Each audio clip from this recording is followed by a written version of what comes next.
Hi, welcome to the Daily Line NBA. Jarvis Symes, Greg Dempson, getting ready to look at the systems for some of the games tonight. Greg, we've got the Magic. Basically, backs are still against the wall, I think it's fair to say. Laying 3.5 in this game, though. And when Phoenix was back home laying points against the Lakers, the one I actually quoted you last week on the Daily Line stating that Greg says, Book doesn't make mistakes very often. So obviously the Orlando Magic got some fight left in them. They were sweeping mode against Charlotte and Atlanta, but then they come back into this one and they were backed against the wall. They're down 3-0. They finally stole a win in Boston. What do you think about Game 4? You know, Jarvis, a big line correction. If you looked at the line in Game 1 and 2 when Boston traveled to Orlando, it's 4.5 points lower now. You know, they've made adjustments based on the play of the bench strength of Boston and the inability of Orlando to solve the puzzle. Howard played a very good game in Game 3, and it was still tight, and they needed overtime to win, but they're still alive. You know, you look at Boston this year, the Bruins were up 3-0. Look what happened in that series. And look what happened in that series. So maybe they're thinking. And injuries were the key to that, right? Yeah. Boston had a couple of key players injured in hockey when they went down. Wait, weren't the Boston Bruins famous for a comeback from 3-0 once before? Well, no, the Boston Red Sox. The Boston Red Sox, yeah. They were down 3-0 to the Evil Empire. That's right. And I think that was 2004. They came back and they beat the Yankees 4-3. But back to this game here. Interesting. Line opened at 4. My number on the game was exactly 4. It's been bet down at 3.5. If you like the home team, you wait. I think the line goes down to 3 here.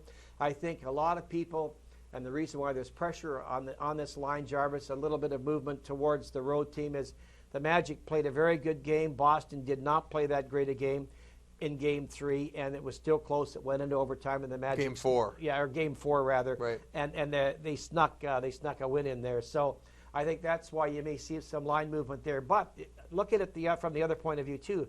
The Magic did what they finally had to do to beat Boston, and they're on, their home court now, where they have not looked good. I think part of the problem here too was the first 2 series were too easy for the Magic, where they swept 4-0, 4-0. So it's going to be a tough game tonight. So you see this line heading down towards 3? I think so. Now, the other thing of interest, I went and looked at the last 18 times these two teams have played. This is the lowest over-under. They're really squeezing you on the over-under at 186. It's the lowest total posted. But I will give you a system here on this game and an opinion on the total. If the over-under is between 180 and 189.5 points, and you have a team winning between 60 to 75% of their games, and they're revenging a home loss with a foe with a winning record, that's the Magic. If you play the under, 17 overs, Jarvis, and 44 unders going back to the past 5 seasons. So I have an opinion on this game under the total.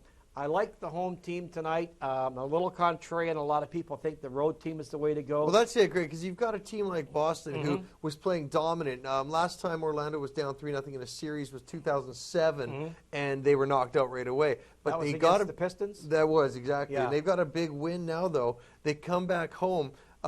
Boston had all these shooting problems. I read about their three-point problems, their field goal problems, their overtime shooting was off.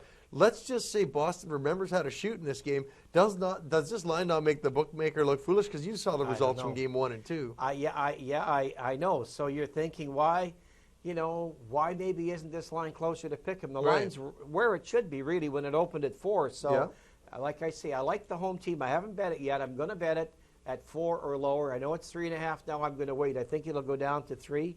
Yeah. And I'll jump in then. You want to play against road dogs, and this price range, 3.5 to 9.5 points, if they've covered 5 or 6 of their last 7 games against the spread, when you've got 2 good teams playing one another, which these are. So an official selection? Yeah, but playing against this team, 70-32, Jarvis, 16-7, 70% just this year. Official selection on this game, lay the 3.5 points, and take the Magic. Well, let's get to the best of the rest. Brought to you by Bookmaker.com. Forgot, Greg, you weren't with me here for so long. So Bookmaker.com, Greg, we're going to look at the halftime because you've got a halftime system. This is for people who want to get a little extra action on the game. You've got some solid numbers here. Yes, we have 2 systems here. They're 6-1 and 4-0, so combined 10-1. If you're going to pass on both of them. Don't pick one because Murphy's Law, the one you pick will probably lose. Real quickly, in the first half, you want to play against a road team that's revenging a straight-up loss at home as a favorite of 7 or more points.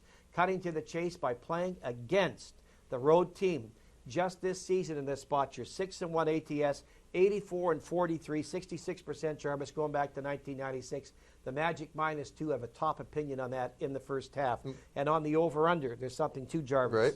Right. If you take the road team and you play them under the total in the first half, when the over-under is between 90.5 and 95.5 points, and they're revenging that home loss, which they are, with 2 winning teams, 26 overs, 61 under, 70% going back to 1996. And in this exact spot this year, 0 overs, 4 unders, and opinion on the under in the first half as well. Got some sportsbetting.com slam dunk action dunk. for you on trends. Also looking at the under, Greg, it's basically the under is 4-0 in the Celtics' last 4 games following an ATS loss. I think a lot of numbers we have pointing towards the under. I like this game staying below this number as well. We saw how that one crept over. I know it was a bad beat for some of the Actually, under you know what, bettors. Jarvis? Some of the guys pushed on that. It depends, again, like on what your line was. I think it was 188 that landed.